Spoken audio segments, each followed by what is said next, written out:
কালিমা লা ইলাহা আয় আমার দয়ার নবী কান্দে যারে যার আমার মায়ার নবী কান্দে কিসের জন্য কাঁদছে গো নবী কিসের কাঁদছে গো নবী নামাজ রোজা পাঠাইছি লা আল্লাহ লা ইলাহা কালিমা লা ইলাহা নবীজি বলে ও গো আল্লাহ নবীজি বলে ও গো আল্লাহ উম্মতে চাই না যেন দোজকে লা ইলাহা কালিমা লা ইলাহা আমার এতিম নবী কান্দে যারে যার আমার এতিম নবী কান্দে কিসের জন্য কাঁদছে গো নবী কিসের কাঁদছে গো নবী কোরআন হাদিস পাঠাইছি লা ইলাহা কালিমা লা ইলাহা নবীজি বলে ও গো মাওলা নবীজি বলে ও গো মাওলা উম্মতে যায় না যেন দোজকে লা ইলাহা কালিমা লা ইলাহা আমার দয়ার নবী কান্দে যারে যার আমার মায়ার নবী কান্দে কিসের জন্য কাঁদছে গো বন্ধু কিসের কাঁদছে গো বন্ধু খাস পর্দা পাঠাইছি লা ইলাহা কালিমা লা ইলাহা আমার নবীজি বলে ও গো আল্লাহ নবীজি বলে ও গো আল্লাহ উম্মতে যায় না যেন জাহান্নামে লা ইলাহা কালিমা লা ইলাহা কালিমা লা ইলাহা ইল্লাল্লাহু মুহাম্মাদুর সাল্লাল্লাহু আলাইহি ওয়াসাল্লাম আলহামদুলিল্লাহ কাঁদতেছে কিডা কথা কন নবীজি কাঁদতেছে কিডা কাঁদতেছে নবীজি কাঁদতেছে কার জন্য উম্মতের জন্য আমার আল্লাহ ডাকে দিয়া বলেন বন্ধু তুমি কাঁদতেছো কেন তোমার উম্মতের আমি তো নামাজ রোজা পাঠাইয়া দিছি দেশে কিনা জোরে আমার আল্লাহ বলে ও বন্ধু তোমার উম্মতের আমি নামাজ রোজা কোরআন হাদিস দান খয়রাত হজ যাকাত এবং খাস পর্দা স্বামীর খেদমত মা বাবার খেদমত আমি সব কিছু পাঠাইয়া দিছি দেশে কিনা জোরে আমার আল্লাহ বলে বন্ধু তোমার উম্মত গুলো যদি এই কয়টা কাজ যদি করতে পারে মেনে আসতে পারে তোমার উম্মতের কোনো টেনশন কোনো চিন্তা আছে নাই তাও আমার দয়ার নবী মায়ার নবী কেন্দে বলে মাবুদ আমার একটাই উম্মত যেন না যাইতো ঝোঁকে জোরে জোরে বলে সুবহানাল্লাহ সেই নবীর পিছন ছাড়া যাবে সেই নবীর মহব্বত ছাড়া নবী ছাড়া কোনো উম্মতের কোনো উপায় আছে দুনিয়ার মাবুদগণ আমাদের নবী ছাড়া কোনো উপায় নাই নবীর কন্যা হযরত মা ফাতিমা ছাড়াও কোনো নারীর উপায় মা ফাতিমা ছাড়া কোনো নারী বেহেশতে যেতে জান্নাতে যেতে পারবে মানে মা ফাতিমা জোহরা কোনদিন কি নামাজ কাইজা পরে দাঁড়িয়ে করে খিলাফ স্বামীর সঙ্গে চোখ রাঙ্গায়া কথা বলেছে কিন্তু আমাদের কি নামাজ কাজা করা যাবে কথা কন পর্দার ঘরে খিলাফ করা স্বামীর সঙ্গে চোখ রাঙ্গায়া কথা বলা আমরা ভাই কই নাকি এদের সময় কয়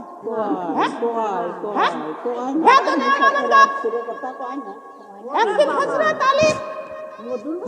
আলী একদিন কাজে গেলেন কাজের সন্ধানে গেলেন একে একে হয়ে গেল 3 দিন কয়দিন 3 দিনের মধ্যে হযরত আলী কোনো কাজ পাইল না কাজ যখন পাইল না হযরত আলী বাড়িতে ফিরে আসলো বাড়িতে ফিরে আসিয়া তখনই সালাম দিলেন আসসালামু আলাইকুম ইয়া হালাল বাইত আমার বাড়ির বিবি বাড়ি আসো কিনা ঘরের মধ্যে আসো কিনা সঙ্গে সঙ্গে মা ফাতেমা জোহরা সালামের জবাব দিয়ে ঘরটা খুলতে গেল, আর ঘরটা খুলতে যা হুবড়ি খেয়ে পড়ে গেল। জোরে বলে সুবহানাল্লাহ। একদিন না, 2 দিন না রে, 3 দিন অনাহারে। কয়দিন? 3 দিন অনাহারে। কিন্তু ঘরটা খুলতে যায় সঙ্গে সঙ্গে হুবড়ি খেয়ে পড়ে গেল। এমন সময় হযরত আলী মা ফাতেমাকে ধরে তুলে বলতেছেন, বিবি রে, আমার জন্য কেনই বা তুমি ঘরের দরজাটা খুলতে গেলে, কেনই বা পড়ে গেলে? এমন সময় আল্লাহর নবী হাজির। আমার নবীজি বলতেছে, ও আলী, তুমি এমন কথা বইলো না। আলী রে, যে নারী স্বামীর জন্য ঘরের দরজাটা খুলে দেয়, সেই নারী ঘরের দরজাটা যখন খুললো না, সেই নারীর যেন জান্নাতের দরজা খুলে দিল। ধরে বলে সুবহানাল্লাহ। দুনিয়ার মা বোন, আল্লাহ নবী যা বলেছে সত্য না মিথ্যা? কথা কন। যে নারী স্বামীর জন্য ঘরের দরজাটা খুলে দেয়, সেই নারী যেন ঘরের দরজা খুললো না, সেই নারীর জন্য জান্নাতের দরজা খুলে দিল। যারা বলে সুবহানাল্লাহ। কথা ডাকার কথা বলেন, আল্লাহর নবীর কথা। আল্লাহর নবী কোনোদিন মিথ্যা কথা বলেছে? আল্লাহর নবী বললেন, মা গো,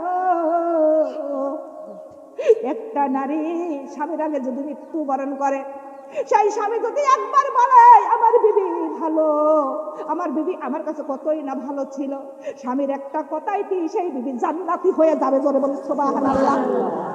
আর নারীর আগে যদি কোনো স্বামী মারা যায়, যদি নারী বলে, তার বিবি যদি বলে আমার স্বামী কত ভালো ছিল, আমার কাছে অনেক ভালো ছিল, বিবির একটা কথাই কি তার স্বামী জান্নাতি হয়ে যাবে। জোরে বলে সুবহানাল্লাহ। কথাটা কার কথা বলেন? আল্লাহর নবীর কথা।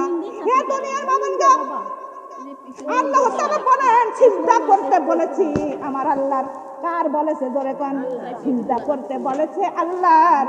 আল্লাহ বলেন দ্বিতীয়বার যদি সিজদার কথা বলতাম, ও নারী, তোমার স্বামীর পায়ে। জোরে বলে সুবহানাল্লাহ। কার পায়ে? জোরে কোন। স্বামীর পায়ে। কথাগুলো বুঝবেন। আল্লাহ সিজদা করতে বলেছে একটা, কিন্তু আল্লাহর কার? সিজদা করতে বলেছে আল্লাহর, কিন্তু আল্লাহ বলেন দ্বিতীয়বার যদি সিজদার কথা বলতাম তাহলে তোমাদের স্বামীর পায়ে। সুবহানাল্লাহ বলেন না? তাহলে আল্লাহর পরে কি কথা কর লাগে? যদি স্বামী যদি আপনার পর খুশি রাজি থাকে, যে নারীর উপরে স্বামী খুশি রাজি থাকবে, সেই নারীর কোনো টেনশন আছে? চিন্তা আছে? ও দুনিয়ার মা বোন গো, আমরা খুশি করবো কার? কথা বলেন। স্বামী এমন নারী আছে, কিন্তু এমন স্বামী স্ত্রীর মধ্যে সাপ আর বেজুর সম্পর্ক। কথা কেন আপনাকে শিখাই না? ও ভালো থাকে, স্বামী যদি বাড়ি আসাতে কথা কন না, এ দেশে নেই। ও ভালো দেওয়ারের সাথে ভালো মিল তালে সকলের সঙ্গে আছে, স্বামী বাড়ি আলে ওর আগুন ধরে যায়। এমন মহিলা আমরা দেখনি। কথা কেন? হ্যাঁ, সেই নারী কি জান্নাতে যেতে পারবে? কথা বলেন। এ দুনিয়ার মা বোন গো, খুশি করবে আল্লাহ, তারপরে খুশি করবো স্বামী। কার? স্বামী যদি একবার বলে আমার বিবি ভালো, তাহলে কি হবে? সেই নারী জান্নাতি হয়ে যাবে। জোরে বলি সুবহানাল্লাহ। আর যদি নারী এমন নারী আছে মৃত্যুবরণ করে, স্বামীরা মৃত্যুবরণ করে মনে মনে কয় কেউ মরেছে নাই বাঁচে। কথা কয় নাকি? নাই, কয়জন মরেছে না আমার হাত ডাক বাঁচে, এরকম নাই? হে দুনিয়ার মা বোন গো, কিন্তু এমন নারী স্বামী স্ত্রীর মধ্যে সম্পর্ক আছে, যদি বিবি মারা যায় কিন্তু ওই স্বামী বলে মারা গেছে বাঁচিস। কথা কন না? হারে আমার জানাল দেশে আমার নাই, এই দেশে না থাকতে পারে? আছে। হে দুনিয়ার মা বোন গো, হযরত আলী 3 দিনের মতো কোনো কাজ পাইছিল না। আমার বিবি মা ফাতিমাতুজ জোহরা স্বামীর মনের কথা জানতে পারলো, কিন্তু স্বামী যদি কাজ করতে না পারে, স্বামীর হাতে যদি টাকা পয়সা না থাকে, স্বামী বিবির কাছে অক্ষম। কথা বললেন না কেন? কিন্তু সেই স্বামীর মন খুশি করবে কিনা? তার বিবি খুশি করবে কিনা? বিবি ফাতিমা তো জোহরা স্বামীর মনের কথা, বেদনার কথা জানতে পারলেন। জানতে পারে বললেন, স্বামী গো, কিন্তু আজ 3 দিন তো আমার সন্তান, আমি সবাই তো অনাহারে, কিন্তু আমার একটা ওড়না দিয়েছিল, এই ওড়নাটা আপনি বাজারে নিয়ে যা বিক্রি করেন, বিক্রি করে কিছু খাদ্য নিয়ে আসেন, কিছু আটা নিয়ে আসেন, আমি রুটি বানাইয়া আমরা সবাই মিলে একসঙ্গে খাইব। জোরে বলে সুবহানাল্লাহ। হযরত আলী বলতেছেন, বিবি এমন কথা বইল না, তোমার মৃত্যু মায়ের গায়ে উন্না আমি কেমন করে বিক্রি করব, পারবো না। হযরত মা ফাতেমাতুজ জোহরা অনেক ভালোবাসা, অনেক কথা কইয়া বলিয়া স্বামীকে বুঝাইয়া তার মায়ের গায়ের উন্না স্বামীর হাতে দিল তুলিয়া। জোরে বলে সুবহানাল্লাহ। আমরা হলে বলে কথা কর নাকি? বিয়ে করতে পারো আর ফাঁসি দিতে পারো না, কথা কর নাকি? করতে না দেশে মানুষ কয় না নাকি? হ্যাঁ হ্যাঁ, দুনিয়ার মামন গাপ হযরত আলী কিছুতেই স্বীকার হয় না। মা ফাতিমায় অনেক কথা দিয়ে বুঝাইলো, বুঝাইয়া স্বামীর হাতে উড়নাটা তুলে দিল। হযরত আলী উড়নাটা নিয়ে বাজারে বিক্রি করতে গেল। বাজারে বিক্রি করলো দেড়হাম টাকায়। কত? দেড়হামে বিক্রি করিয়া হযরত আলী দাঁড়িয়ে আছে। এমন সময় একটা অসহায় লোক হযরত আলীর সামনে যা বলতেছে, আলী রে, আমি তো বাবা 4 দিন অনাহারে আছি, তোমার কাছে যদি কিছু থাকে আমার খাইতে দাও, আমাকে সাহায্যতা করো। হযরত আলীর চোখের উপর আল্লাহর কোরআন ভেসে আসলো। আর হযরত আলীর চোখের উপরে হাসরের কথা ভেসে আসলো, কিন্তু বিচারের কথা ভেসে আসলো। কিন্তু ওই হযরত আলী সঙ্গে সঙ্গে মনে মনে ভাবে, আমরা তো 3 দিন অনাহারে, আর এই লোকটা 4 দিন অনাহারে, কিন্তু আমরা আর একদিন থাকতে পারবো। এই কথা বলে টাকাগুলো দান করে দিল। ধরে বলে সুবহানাল্লাহ। দান যখন করে দিল, হযরত আলী যখন দান করে দেয়, ওই দানটা আগে আল্লাহর ঝুলাই যায়। কান ঝুলাই, জোরে কর, আল্লাহর ঝুলাই যায়। আল্লাহর ঝুলাই যখন যায়, তারপরে তার ঝুলাই যায় দুনিয়ার মাবুনগ। আল্লাহ বলতেছেন, আলী তুমি কার সঙ্গে ব্যবসা শুরু করে দিলে? ও আলী রে, তুমি আমার সঙ্গে যে ব্যবসা শুরু করে দিলে। আল্লাহর সঙ্গে যারা ব্যবসা করে আল্লাহ কিছুতেই তার ঠকায় না। কথা কর নাকি? ঠকায়? আল্লাহর কাছে কোনো তার অভাব অনটন আছে নাই। দুনিয়ার মাবনগা হযরত আলী রাস্তায় রওনা হয়ে গেল। এমন সময় একটা যুবক একটা সুন্দর ঘোড়া নিয়ে দাঁড়িয়ে আছে। হযরত আলীকে ডাক দেয়া বলেন, আলী রে, তুমি কি ঘোড়াটা কিনবে? আলী বলেন, না, আমার কাছে টাকা পয়সা নাই, কি দিয়ে ঘোড়া কিনবো? হযরত আলী এই কথা বললেন। ওই যুবক বলতেছে, আলী রে, তুমি ঘোড়াটা কেন, বাকি তোমার কাছে বিক্রি করবো। কি বাকি বিক্রি করব, কিন্তু কত টাকায়? তখনই বলতেছে, এই ঘোড়াটা দেড়হামে বিক্রি করব, তুমি কিনে নাও। হযরত আলী ঘোড়াটা বাকি দেড়হামে কিনলেন। কিনিয়া ঘোড়ার উপরে উঠিয়া তিনি মারমার সবাদে যাচ্ছেন। খানিক দূর যাওয়ার পরে আর একটা যুবক দাঁড়িয়ে আছে। যুবকটা হাত মারলেন। তখনই হযরত আলী ঘোড়ার পিঠিতে নামলেন। নামে বলতে সালাম দিয়ে বললেন, কিসের জন্য আমার ডাকলেন? তখন যুবক বলতেছে, আলী তুমি ঘোড়াটা বিক্রি করবে? বলে, হ্যাঁ। বলে, কত টাকা? বলে, আপনিই বলেন কত দিবেন। তখন ওই যুবকটা বলে, আলী রে, তোমার ঘোড়ার মূল্য আমি 60 দেড়হাম দেবো। যারা বলে সুবহানাল্লাহ। কত দেড়হাম? 60 দেড়হাম। কোন দেড়হাম আর কোন 60 দেড়হাম। 60 দেড়হামে ঘোড়াটা বিক্রি করলেন। বিক্রি করে হযরত আলী কত জিনিসপাতি খাদ্য কিনে নিয়ে বাড়িতে চলে আসলো।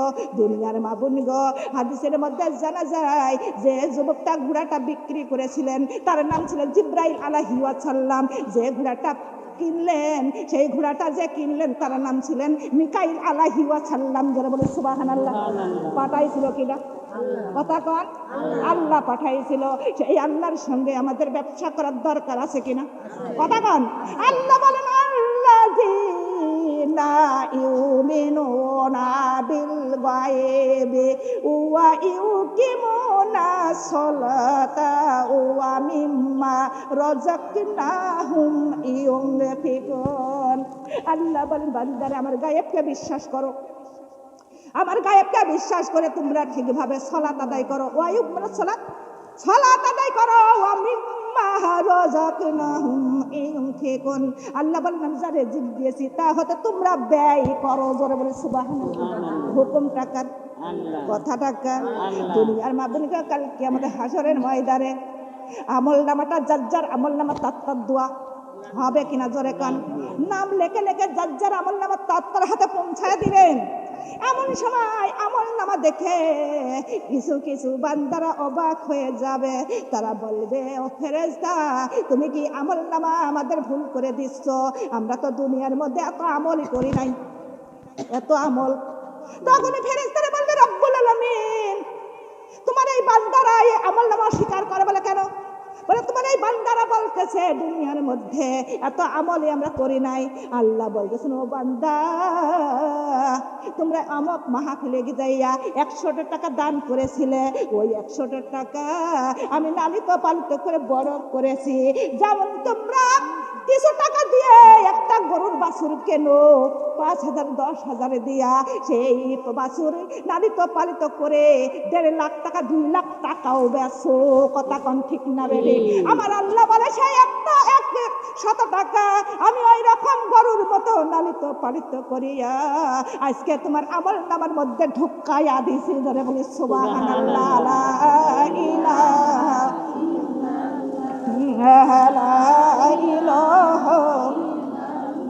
কালিমা লা ইলাহা। নবীর বেটি ফাতিমা, নবীর বেটি ফাতিমা, জান্নাতের চাবি মাগো দেও না, জান্নাতের চাবি মাগো দেও না। ফজরের নামাজ পড়নি, ফজরের নামাজ পড়নি, জান্নাতের চাবি আমার হাতে লা ইলাহা ইল্লাল্লাহ, কালিমা লা ইলাহা।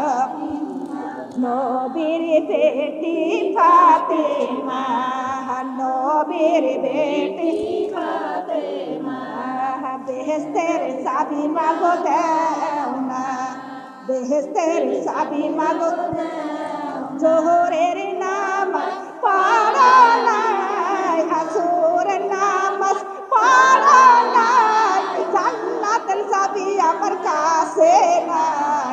লা ইলাহা ইল্লাল্লাহ, কালিমা লা ইলাহা ইল্লাল্লাহ। নবীর বেটি ফাতিমা, নবীর বেটি ফাতিমা, জান্নাতের চাবি মাগো দেও না, বেহেশতের চাবি মাগো দেও না।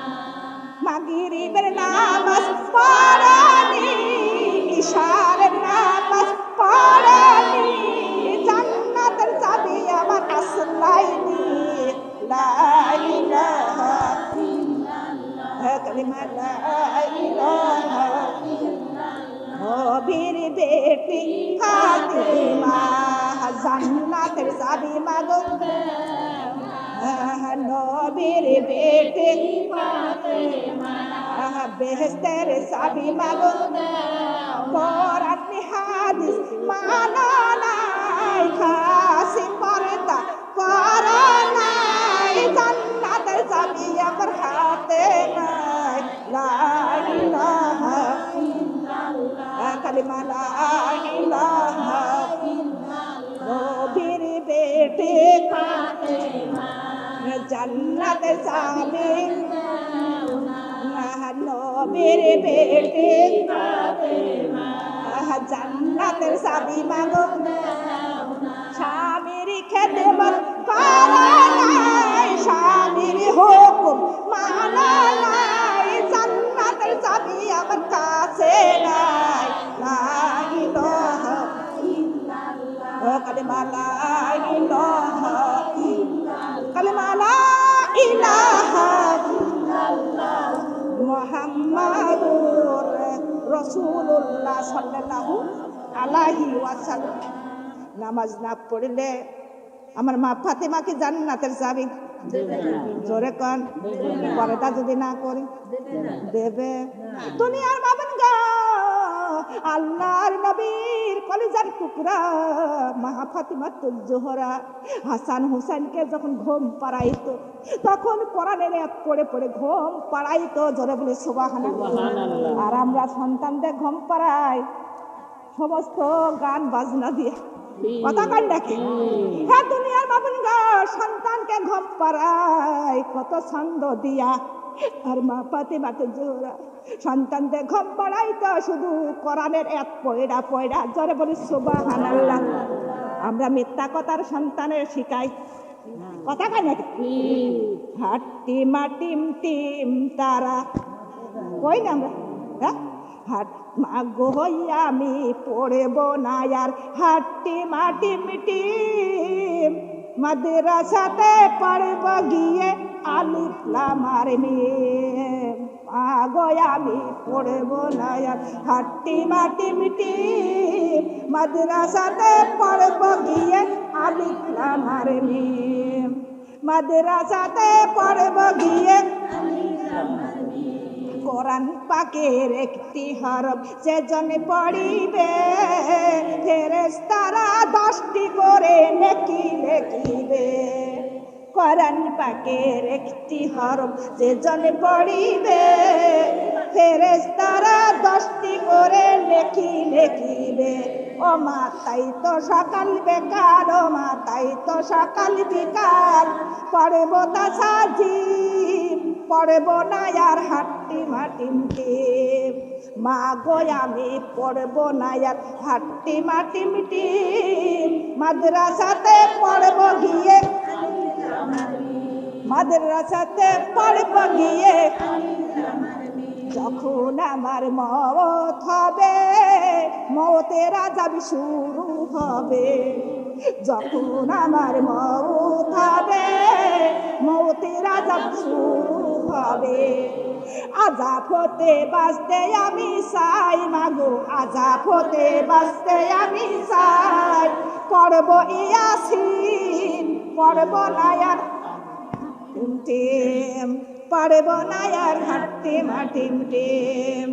আযাব হতে বাঁচতে আমি চাই, পড়ব ইয়াসিন, পড়ব না আর হাট্টি মাটিম টিম। মা গো আমি পড়ব না আর হাট্টি মাটিম টিম, মাদ্রাসাতে পড়ব গিয়ে আলিফ লাম আর মিম। আলহামদুলিল্লাহ। সন্তান কি বলতেছে? কসে মা গো আমি পড়ব না হাট্টি মাটিম টিম, মাদ্রাসাতে পড়ব গিয়ে আলিফ লাম আর মিম। কোরআন পাকের একটি হরফ যেজন পড়িবে, ফেরেশতারা 10টি করে নেকি লিখিবে। কথা কয় নাকি? হ্যাঁ যখন আমার মওত আসবে, মওতের আযাব শুরু হবে, আর এই আযাব হতে বাঁচতে আমি চাই, পড়ব ইয়াসিন। যখন আযাব চলে আসে, ইয়াসিন সূরা যদি পড়া যায়, আমার আল্লাহ মওতের আযাব মাফ করে দেয়। জোরে বলি সুবহানাল্লাহ। কথা কন না কে? হে দুনিয়ার মাবুদ গো, খেদমত করব কার? কথা বল। স্বামীর খুশি করব আল্লাহ, তারপরে খুশি কার? স্বামীর। হে দুনিয়ার মাবুদ গো, হযরত মা ফাতেমাতুল জোহরা কোনদিন স্বামীর সঙ্গে চোখরাঙ্গাইয়া কথা বলেছে? একদিন না, 2 দিন না, 3 দিন অনাহারে থাকতো, তাও কোনদিন স্বামীর সঙ্গে চোখরাঙ্গাইয়া কথা বলেছে? স্বামীর সঙ্গে চোখরাঙ্গাইয়া কথা বলা যাবে? একটা মুসল্লি বিবাহ করেছে, করার পর 25 বছরে ধরে তার ঘর সংসার করেছে, করার পরে 2টা সন্তান জন্ম দিয়েছেন। জন্ম দেওয়ার পর ওই মুসল্লির বিবিটা মৃত্যুবরণ করেছে। মৃত্যুবরণ করার পর মুসল্লি তার বিবির কবরের পাশে শুধু থাকে, কবরটা জিয়ারত করে। জোরে বলে সুবহানাল্লাহ। একটা আল্লাহর ওলি সে মুসল্লির বাড়িতে মেহমান হয়ে গেল। যে বলতেছে, মুসল্লি ওইটা কার কবর? বলে আমার বিবির কবর।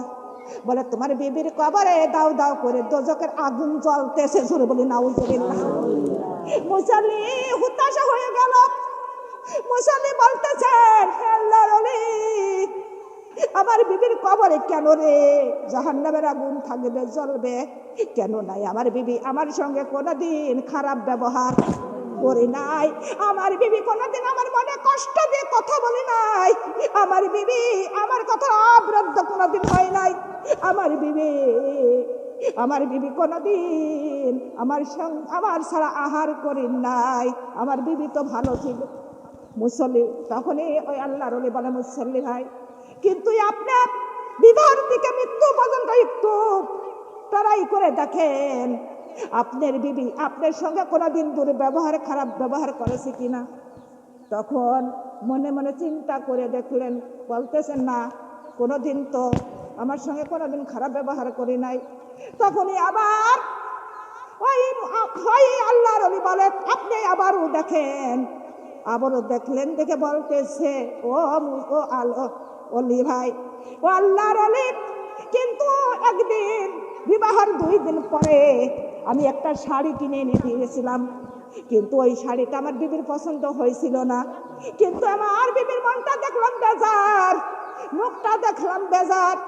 বললাম, বিবিরে, এই শাড়ি যদি তোমার পছন্দ না হয়, এই শাড়িটা তুমি এবারকার মতো পরো, আবার তোমার ভালো শাড়ি কিনে দিব। কিন্তু আমার বিবি সেই শাড়িটা তো মনে খুশি করলেন কি তা জানি না, কিন্তু সেই শাড়িটা তো পরেছিলেন, কিন্তু এইটুক ছাড়াই আমার সঙ্গে কোনোদিন দুর্ব্যবহার হয় নাই। আল্লাহর ওলি বললেন, হে মুসল্লি, এর জন্য তোমার বিবি তোমার কাছে কি কোনো ক্ষমা চেয়েছিল, মাপ চেয়েছিল? মুসল্লি বলেন, না, এর জন্য তো আমার কাছে কোনো ক্ষমা চাই নাই, কোনোদিন মাপও চাই নাই। আল্লাহর ওলি তখন বলতেছে, মুসল্লি ভাই, আপনার শাড়ি কিনা দেখে পছন্দ হয় নাই, এই জন্যই তার কবরে এত আযাব। মুসল্লি বলতেছেন, আল্লাহর ওলি, এখন কি উপায়? তখনই মুসল্লি আল্লাহর কাছে বিবির জন্য ক্ষমা প্রার্থনা করলেন, আল্লাহর কাছে মাপ ক্ষমা চাইলেন। আমার আল্লাহ তাআলা তখন তার কবরের আযাব মাফ করে দিলেন। জোরে বলে সুবহানাল্লাহ, লা ইলাহা ইল্লাল্লাহ, লা ইলাহা ইল্লাল্লাহ, কালিমা লা ইলাহা ইল্লাল্লাহ, আল্লাহ আল্লাহ আল্লাহু আল্লাহ, কত হয় দয়ালু, আল্লাহ আল্লাহ আল্লাহু আল্লাহ, কত দয়ালু। আল্লাহ যদি আমার হয়, রাসূল যদি সাবিনদার হয়, কবুতর কি আমার কিসের ভয়? আল্লাহ আল্লাহ আল্লাহু আল্লাহ, বড় দয়ালু, আল্লাহ আল্লাহ আল্লাহু আল্লাহ, বড় দয়ালু। আল্লাহ যদি আমার হয়, রাসূল যদি সাবিনদার হয়, ওই হাসরের মাঠেও নাই রে ভয়। আল্লাহ আল্লাহ আল্লাহু আল্লাহ ছাড়া আমার নাই মাবুদ, আল্লাহ আল্লাহ আল্লাহু আল্লাহ ছাড়া আমার। আল্লাহ যদি আমার হয়, রাসূল যদি সাবিনদার হয়, ওই হাসরের মাঠেও নাই রে ভয়। আল্লাহ আল্লাহ আল্লাহু আল্লাহ ছাড়া আমার নাই মাবুদ, আল্লাহ আল্লাহ আল্লাহু আল্লাহ ছাড়া আমার নাই মাবুদ। মাওলা যদি আমার হয়, মাওলা যদি আমার হয়, কি জানে আমার কিসের ভয়?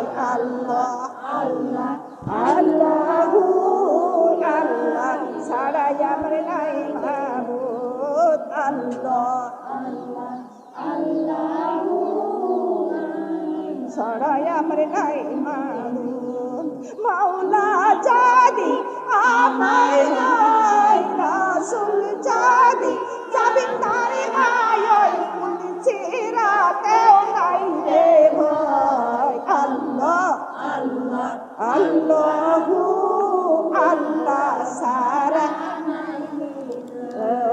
আল্লাহ আল্লাহ আল্লাহু আল্লাহর নাম যে কতই মধুর। আল্লাহ আল্লাহ আল্লাহ, আল্লাহর নাম যে কতই মধুর। আলহামদুলিল্লাহ, আল্লাহ যদি আমাদের হয়, আমাদের উপরে যদি খুশি রাজি থাকে, মৌতের কোন হয়, কবরের কোনো টেনশন, হাসরের কোনো টেনশন, মিজানের কোনো ভয়, 30,000 দূরের পুলসিরাতের কোনো টেনশন থাকবে। জোরে কোন সেই আল্লাহর হুকুম মানার দরকার আছে কিনা? আল্লাহর হুকুম যদি আমরা না মানি, আল্লাহ আমাদের হুকুম শুনবে। জোরে কোন দুনিয়ার মা বোন গো, আল্লাহর ইবাদত করো। আল্লাহ বলেন ওয়া মা খালাকতুল জিন্না ওয়াল ইনসা ইল্লা লিয়াবুদুন। আল্লাহ বলেন হে জিন, হে মানব, তোমাদের আমি সৃষ্টি করেছি একমাত্র আল্লাহর ইবাদত করার জন্য। যারা বলে সুবহানাল্লাহ। কিসের জন্য? জোরে কোন এই আয়াতের মধ্যে কোনো কাজের ঘোষণা আছে, কোনো কর্মের ঘোষণা? ঘোষণাটা কিসের? ইবাদতের ঘোষণা। ইবাদতের ঘোষণা। এই ঘোষণা দিচ্ছেন কে? কথা কন আল্লাহ। এই ইবাদতের ঘোষণা দিচ্ছেন আমার আল্লাহ।